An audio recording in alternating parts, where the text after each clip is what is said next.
जैसा कि कक्षा 11 के विद्यार्थियों की ये मांग थी कि हमारे भी लेक्चर लिए जाएं, तो उनके लेक्चर के लिए सेटअप किया है।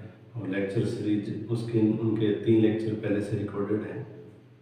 उसके अलावा ये चौथा रिकॉर्ड हो रहा है, जिसमें हम टॉपिक करने जा रहे हैं प्रारंभिक गणितीय संकल्पनाएं।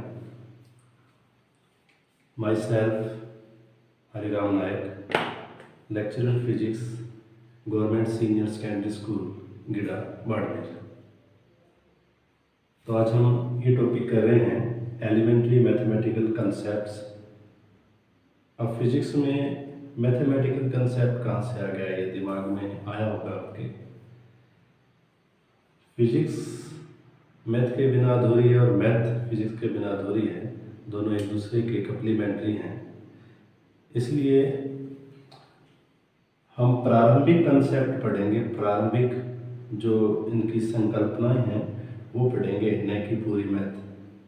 पूरी संकल्पनाएं तो मैथ में ही पढ़ी जाएंगी, इसमें प्रारंभिक गणितीय संकल्पनाएं ही पढ़ेंगे, जिसके अंतर्गत आज हम पढ़ रहे हैं भौतिक राशियाँ। और भौतिक राशियों के अंतर्गत हम इसके प्रकार और इसके प्रकार के बाद में सदिश को कैसे रिप्रेजेंट किया जाता है, सदिशों के प्रकार कैसे होते हैं और सदिशों से संबंधित परिभाषाएं क्या क्या होती हैं, इस पे आज हम बात करने वाले हैं।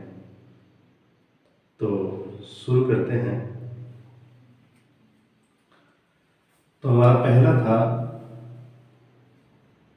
भौतिक राशियां।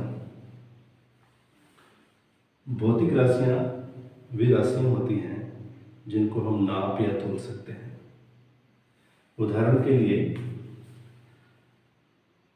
द्रव्यमान को हम मापते हैं। तो मान लेते हैं कि 5 किलो हमने चीनी ली है किसी दुकान से, तो द्रव्यमान को हम किस में मापेंगे, किलोग्राम में। तो ये एक भौतिक राशि है। इसको अगर माप सकते हैं, माप किया है हमने, तो द्रव्यमान को हम क्या कहेंगे, भौतिक राशि है। जैसे हम लंबाई की बात करते हैं, लंबाई हम मापते हैं, सेंटीमीटर में भी मापते हैं, मीटर में भी मापते हैं और फीट में भी मापते हैं। ये अलग अलग इकाइयाँ होती हैं और ये हमने पहले चैप्टर में देखा था। सेंटीमीटर, मीटर और फीट ये अलग अलग लंबाइयों के मात्रक हैं। जबकि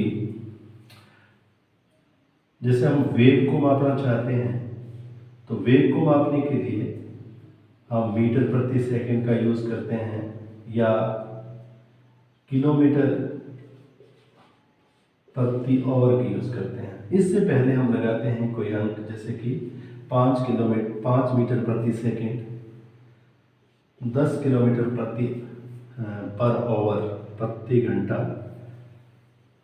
इसमें हम 5 सेंटीमीटर, 2 मीटर या 6 फीट, ये हमने जो लगाया है सबके आगे अंक लगा होगा और लगा रखा है। इससे हमें पता लगता है कि किसी भौतिक राशि को मापने के लिए 2 चीज़ों की आवश्यकता होती है। एक तो उसका मैग्नीट्यूड और दूसरा उसका मात्रक। लेकिन सदिशों को व्यक्त करने के लिए एक और 2 चीज़ों की आवश्यकता होती है, एक दिशा और एक परिमाण। जिस भौतिक राशि के अंदर ये दोनों ही चीज़ें होती हैं उसको हम क्या कहते हैं, सदिश राशि। अर्थात सदिश राशि वह भौतिक राशि है जिसमें उसका परिमाण तथा दिशा दोनों होते हैं, उसे सदिश राशि कहते हैं। तो सदिश राशियों के अंदर उस भौतिक राशि का परिमाण भी होगा और दिशा भी होगी। तो दोनों अगर इंक्लूड है, दोनों ही उसमें है, तो उसे क्या कहेंगे, सदिश राशि। अदिश राशि जिसमें दिशा नहीं होती है। अब सदिश राशियों में एग्जाम्पल देख लेते हैं हम। एग्जाम्पल के अंदर हम बात करते हैं विस्थापन की। विस्थापन। विस्थापन क्या होता है कि दो बिंदु हैं, ये एक बिंदु ये है, ए बिंदु है और ये बी बिंदु है। इन दोनों बिंदुओं के बीच की सीधी दूरी, इन दोनों बिंदुओं के बीच की सीधी दूरी को हम क्या कहते हैं? विस्थापन कहते हैं। दो बिंदुओं के मध्य सीधी दूरी को हम क्या कहते हैं? विस्थापन कहते हैं। और ये एक फिक्स डायरेक्शन को शो करता है, एक फिक्स दिशा को शो करता है, इसलिए हम कहते हैं कि विस्थापन एक सदिश राशि है। इसके बाद में बात करते हैं वेग की। वेग क्या होता है? वेग होता है विस्थापन में परिवर्तन की दर जो होती है, उसे क्या कहा जाता है? वेग कहा जाता है। एकांक समय में किसी वस्तु द्वारा तय विस्थापन को वेग कहा जाता है। अर्थात विस्थापन सदिश राशि है तो वेग भी सदिश राशि है। इसलिए हम कह सकते हैं कि वेग भी एक सदिश राशि है। इसी प्रकार हम त्वरण की बात करते हैं। त्वरण, जिसको ए से रिप्रेजेंट किया जाता है और इसको एक्सेलरेशन बोला जाता है। वेग को वेलोसिटी बोला जाता है और इसको डिस्प्लेसमेंट बोला जाता है। तो हम बात कर रहे थे त्वरण की। त्वरण की जो परिभाषा होती है, एकांक समय में वस्तु के वेग में परिवर्तन को त्वरण कहते हैं, या एकांक समय में वस्तु के वेग में परिवर्तन त्वरण कहलाता है। तो अर्थात ये जो त्वरण है ये वेग से जुड़ा हुआ है। वेग क्या है? सदिश राशि है, तो त्वरण भी एक सदिश राशि है। तो हम त्वरण को भी सदिश राशि कहेंगे। इस प्रकार से बल होता है द्रव्यमान इंटू त्वरण। F बराबर एम ए, हमने 9th क्लास से ही पढ़ा है ये। F बराबर एम ए, F बल है, m द्रव्यमान है, ए त्वरण है। तो ये जो है सदिश राशि है, इसी कारण से इसको भी हम क्या बोलेंगे? सदिश राशि है। इसके ऊपर भी एरो लगेगा और इसके ऊपर भी एरो लगेगा। F बराबर एम ए, अर्थात बल भी एक सदिश राशि है। ठीक इसी प्रकार हम अदिश की बात करते हैं। अदिश क्या होता है? अदिश राशियां क्या होती हैं? वे भौतिक राशियां जिसमें मात्र परिमाण होता है, दिशा नहीं होती है। वे भौतिक राशियां जिसमें परिमाण होता है, दिशा नहीं होती, उसे हम क्या कहते हैं? अदिश राशियां कहते हैं। और अदिश राशियों को के एग्जाम्पल देखो। एग्जाम्पल में हम ले लेते हैं द्रव्यमान। द्रव्यमान जैसे मान लेते हैं 1 किलोग्राम। हम पीछे जो बात करके आए थे, विस्थापन पूर्व में हो सकता है, पश्चिम में हो सकता है, उत्तर में हो सकता है। विस्थापन में दिशा होती है, जबकि द्रव्यमान में हम दिशा की बात नहीं करेंगे। क्यों? क्योंकि देखो, जाके कहेंगे दुकानदार को कि 1 किलो पूर्व में चीनी दे दो, ऐसा तो नहीं होता। इसमें दिशा का कहीं पे भी ज्ञान नहीं होता है। इसमें दिशा व्यक्त करते वक्त इसमें दिशा नहीं होती है, इसलिए इसको क्या कहा जाता है? ये एक स्केलर क्वांटिटी है। क्या कहा जाता है? स्केलर क्वांटिटी है द्रव्यमान। इसी प्रकार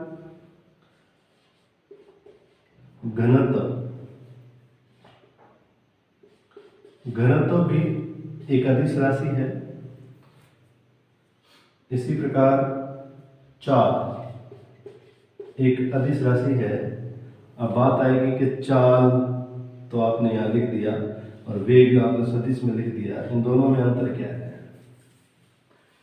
चाल सिर्फ दूरी पर निर्भर करता है और दूरी अदिश राशि है। चाल दूरी पर निर्भर करती है और दूरी क्या है? अदिश राशि है। इस कारण से चाल भी अदिश राशि है। जबकि वेग विस्थापन पर निर्भर करता है, इसलिए वो क्या है? सदिश राशि है।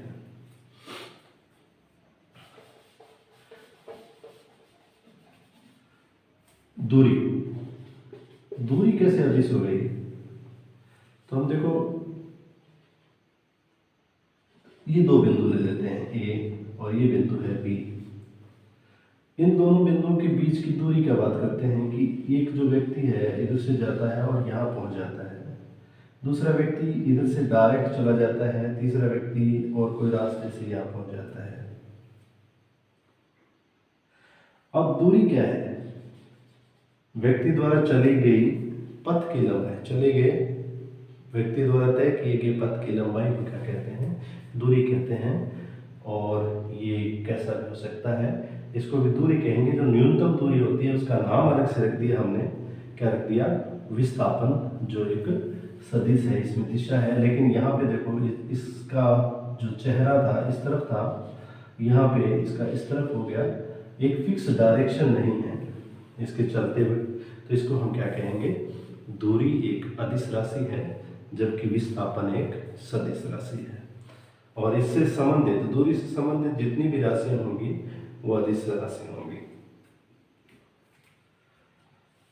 तो ये थे सदिश और अदिश राशियां।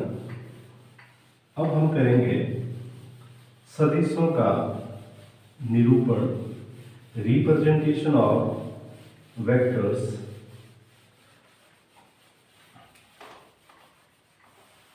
सदिशों का निरूपण किस तरीके से किया जाता है, किस प्रकार से उनको प्रदर्शित किया जाता है, व्यक्त किया जाता है, उसके बारे में हम बात करेंगे। सदिशों का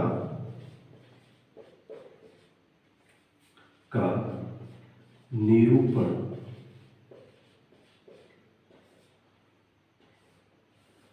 किस प्रकार से सदिश को व्यक्त किया जाता है, प्रदर्शित किया जाता है, उसको हम क्या कहते हैं? सदिशों का निरूपण कहते हैं। और सदिशों का निरूपण में क्या होता है, अपने को पता है कि भौतिक राशि, कोई भी भौतिक राशि है, मान लेते हैं कि ये दो बिंदु है, इन दो बिंदुओं के बीच इस रेखाखंड की ये जो लंबाई है, इसको इस सदिश का परिमाण कहेंगे। और इस रेखाखंड के एक बिंदु पे एरो लगा देंगे जो कि इसकी दिशा को व्यक्त करेगा। इसको हम स्केल से मापेंगे, जो लंबाई आएगी वो उसका परिमाण होगा। अगर वेग है, अगर ये वेग है तो मान लेते हैं 15 आ गया, 15 किलोमीटर पर आवर आ गया मान लेते हैं। और ये इसकी क्या है? दिशा मान लेते हैं पूर्व में है, फिक्स दिशा होगी।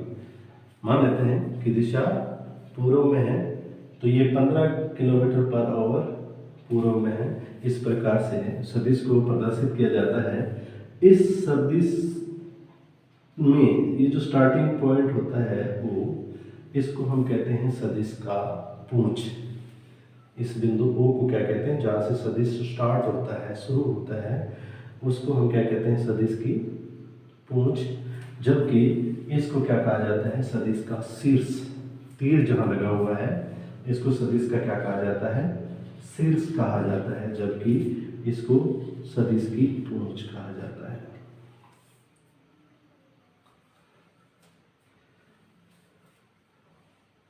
तो सिंबल में हमें लिखने के लिए हमारी जो किताब होती है उसमें तो जो सदिश होता है उसको डार्क कर दिया जाता है, मतलब काली स्याही में लिख दिया जाता है, डार्क कर दिया जाता है, पूरा काला कर दिया जाता है। जबकि हम जब लिखते हैं तो इसके ऊपर क्या लगा देते हैं? एरो लगा देते हैं, जिसको बोला जाता है ए सदिश। क्या बोला जाता है? ए सदिश। हमारी किताबों के अंदर अधिकतर मिलेगा जो सदिश है वो डार्कर होगा और जो परिमाण होगा वो लाइटर होगा, उस पर डार्कनेस नहीं होगी। तो इस प्रकार से एक सदिश को व्यक्त किया जाता है। सदिश के ऊपर उस अल्फाबेट के ऊपर वेक्टर लगा के शो किया जाता है। और अल्फाबेट में भी कैपिटल लेटर होता है। कैपिटल लेटर के ऊपर एरो लगा के वेक्टर को निरूपित किया जाता है, प्रदर्शित किया जाता है, व्यक्त किया जाता है। इसके बाद हम बात करते हैं कणों की गति के आधार पर सदिशों के प्रकार। कणों की गति के आधार पर सदिशों के प्रकार। तो हम सदिशों के प्रकार की बात करेंगे। गति के आधार पर सदिशों के दो प्रकार होते हैं। नंबर 1, एक होता है ध्रुवीय सदिश। क्या होता है? ध्रुवीय सदिश।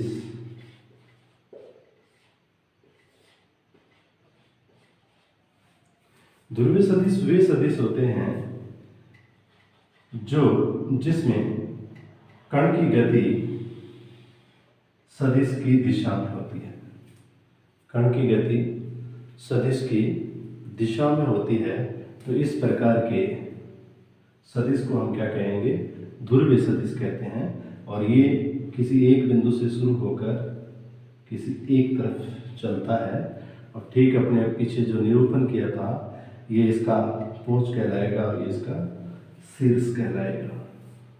तो इसमें जो कण है वो सदिश की दिशा में ही गति करेगा, इसलिए इसको क्या कहते हैं?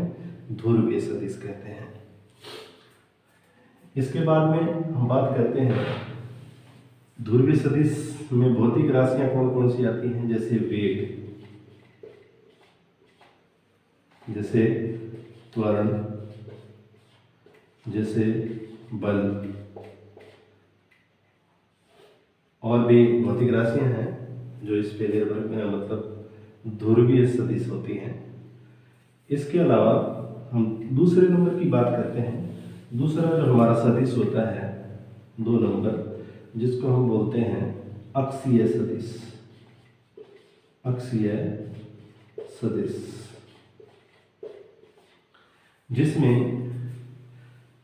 इसमें क्या होता है?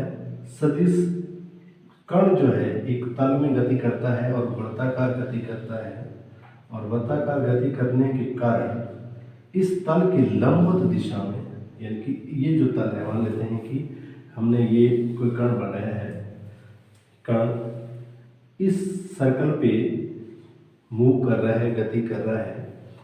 इस तल की लंबवत दिशा में जो दिशा होगी वो अक्षीय सदिश की दिशा होगी। मतलब कण घूम इस समतल में रहा है, लेकिन इसकी जो भौतिक राशि की जो दिशा है लंबवत रहती है। तो इस प्रकार का जो परिमाण तो इसका रहेगा इस तल में, जबकि दिशा रहेगी इसके लंबवत। तो इस प्रकार के सदिशों को हम क्या कहते हैं? अक्षीय सदिश कहते हैं। इसके उदाहरण जो भी कोणीय या घूर्णन गति से संबंधित जितनी भी भौतिक राशियां हैं वो अक्षीय सदिश कहलाती हैं। जैसे कोणीय वेग,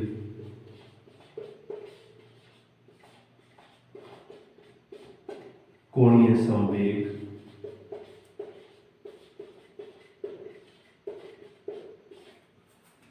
बलाघूर्ण,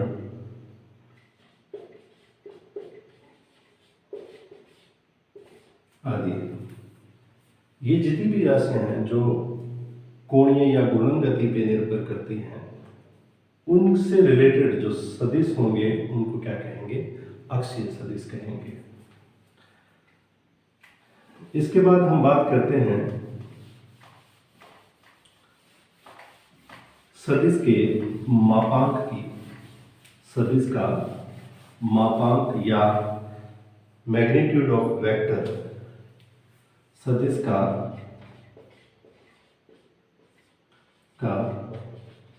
मापांक या कह देते हैं सदिश का परिमाण। सदिश का परिमाण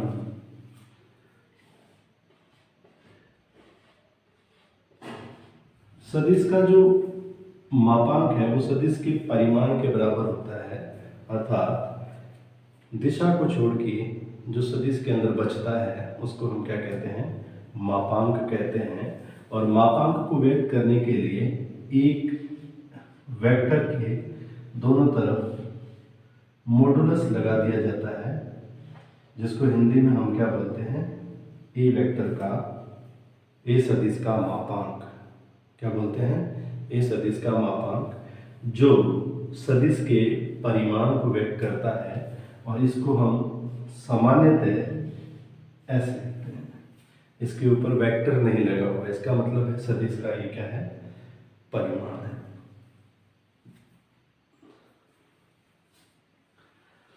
इसके बाद हम बात करते हैं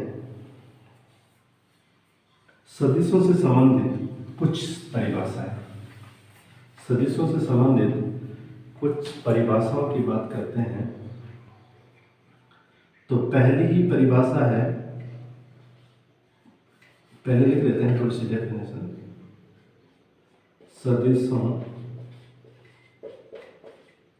से संबंधित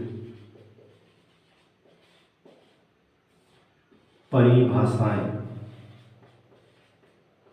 ये हमारा टॉपिक है और ज़्यादा बड़ा नहीं है, बस इसको यही खत्म करेंगे इसके बाद।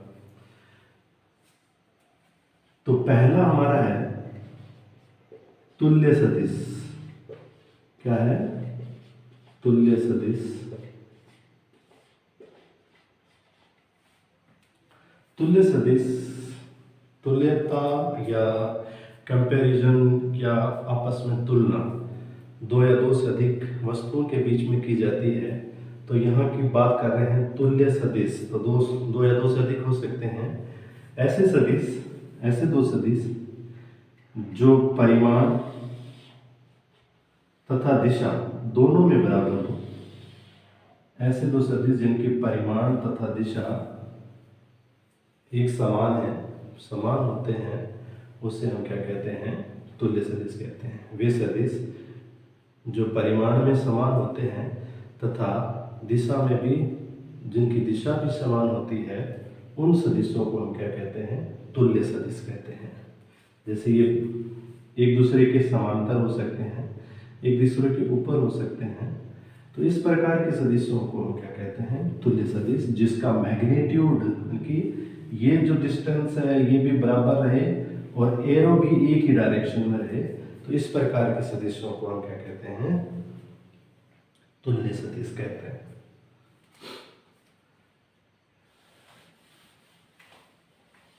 इसके बाद में आ जाता है अतुल्य सदिश या असमान सदिश। 2 नंबर हमारा आ जाता है असमान सदिश या अतुल्य सदिश।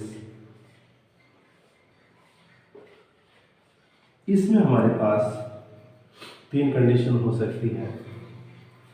यदि ऐसे दो सदिश जो दिशा में तो समान है लेकिन उनका परिमाण समान नहीं है, ऐसे दो सदिश जिनकी दिशाएं तो समान है लेकिन परिमाण समान नहीं है, ऐसे सदिशों को हम क्या कहेंगे, असमान सदिश कहेंगे।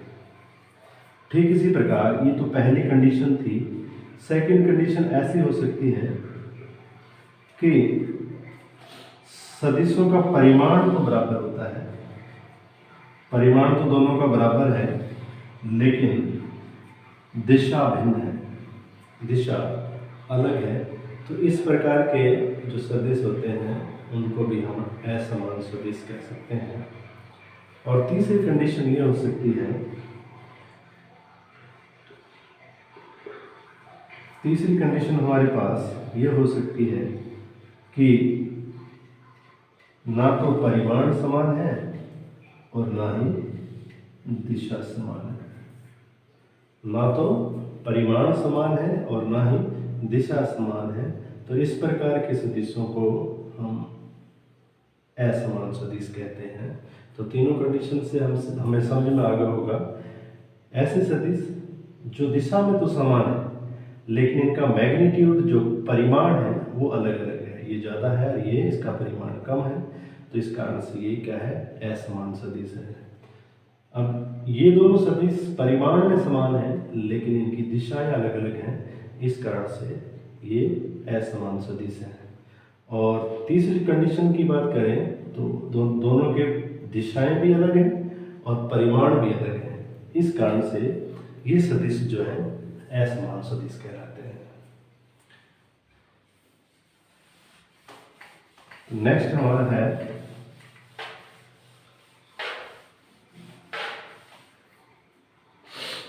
विपरीत सदिश। विपरीत सदिश।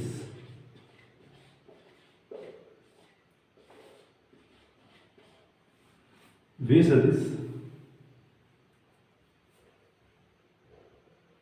जो परिमाण में समान होते हैं, वे सदिश जो परिमाण में समान होते हैं तथा दिशा में एक दूसरे के विपरीत होते हैं, दिशा में परस्पर विपरीत होते हैं, इस प्रकार के सदिशों को हम विपरीत सदिश कहते हैं। ऐसे सदिश जिनका परिमाण तो समान रहता है लेकिन दिशाएं परस्पर विपरीत रहती हैं, इस प्रकार के सदिशों को हम विपरीत सदिश कहते हैं या ऋणात्मक सदिश भी कह देते हैं। जैसे हम ई वेक्टर और बी वेक्टर में रिलेशन निकालना चाहते हैं तो हम बी वेक्टर को लिखेंगे तो माइनस बी वेक्टर लिखेंगे। ई वेक्टर जो है बी वेक्टर का ऋणात्मक सदिश है। इसी प्रकार हम बी वेक्टर को लिखना चाहते हैं तो हमें लिखना होगा ए माइनस ए वेक्टर। तो इस प्रकार विपरीत सदिश में परिमाण तो बराबर होता है लेकिन दिशाएं विपरीत होती हैं, इस कारण से इसे क्या कहा जाता है, विपरीत सदिश कहा जाता है। इसके बाद हम बात करते हैं एकांक सदिश। एकांक सदिश ऐसा सदिश जिसका परिमाण एक इकाई हो, एकांक सदिश कहलाता है। ऐसा सदिश जिसका परिमाण एक इकाई हो, उस सदिश को हम एकांक सदिश कहते हैं। और एकांक सदिश को किसी भी सिंबल अल्फाबेट के ऊपर, कैपिटल भी हो सकता है, स्मॉल भी हो सकता है, उसके ऊपर कैप लगा के बोला जाता है। इसको क्या बोला जाता है, ए कैप। क्या बोला जाता है इसको, ए कैप। ए के ऊपर कैप लगा के प्रदर्शित किया जाता है। और ए कैप जो होता है सदिश ए सदिश तथा ए सदिश के परिमाण के अनुपात के बराबर होता है। किसी सदिश तथा उस सदिश के परिमाण के अनुपात को एकांक सदिश कहते हैं। किसी सदिश तथा उसके परिमाण के अनुपात को एकांक सदिश कहते हैं। अर्थात सदिश जो होता है, एकांक सदिश जो होता है, उस सदिश तथा उस सदिश के परिमाण के अनुपात के बराबर रहता है।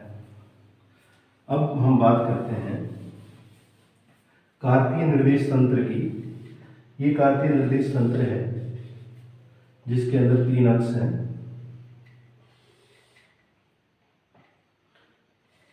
ये एक्स अक्ष है, ये वाई अक्ष है और ये जेड अक्ष है। तीनों के कटान बिंदु को हम क्या बोलते हैं, मूल बिंदु कहते हैं। एक्स अक्ष के अनुदिश एकांक सदिश आई कैप होता है, हमेशा याद रखना है हमें। वाई दिशा में जो एकांक सदिश होता है वो जे कैप होता है और जेड दिशा में जो एकांक सदिश होता है वो के कैप होता है।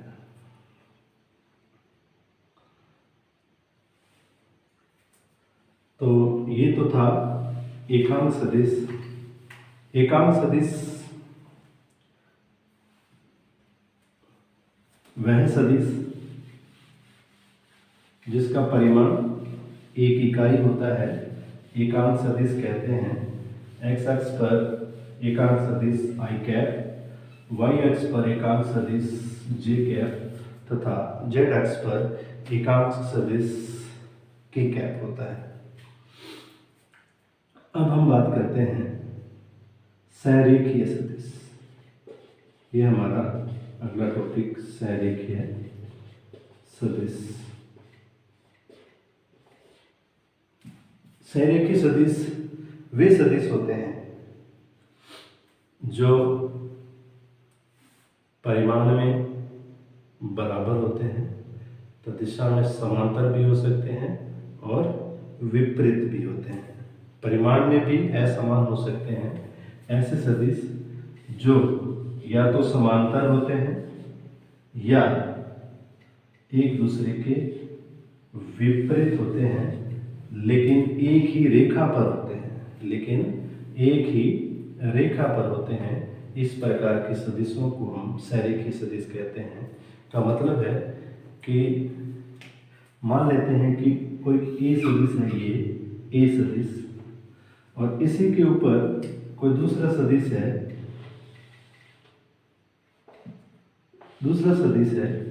बी सदिश। तो ये दोनों सदिश क्या कहलाएंगे? संरेखीय सदिश कहलाएंगे। ये जो दोनों सदिश हैं क्या कहलाएंगे? संरेखीय सदिश कहलाएंगे।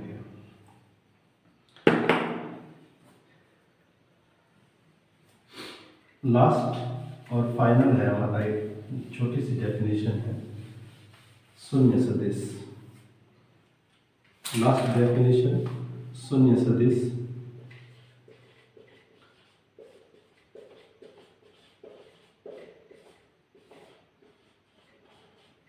वे सदिश जिसका परिमाण शून्य होता है। वे सदिश जिसका परिमाण शून्य होता है, उन सदिशों को हम शून्य वेक्टर कहते हैं, शून्य सदिश कहते हैं। जीरो वेक्टर कहते हैं और शून्य सदिश कहते हैं जिनका परिमाण क्या होता है? शून्य होता है।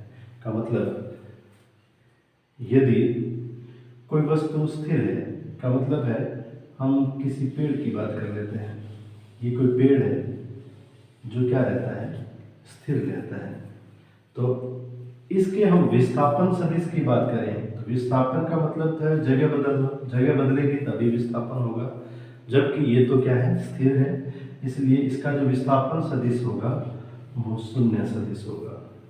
ठीक इसी प्रकार यदि कोई इसकी वेग की बात करें, वेग भी होगा तो शून्य सदिश होगा।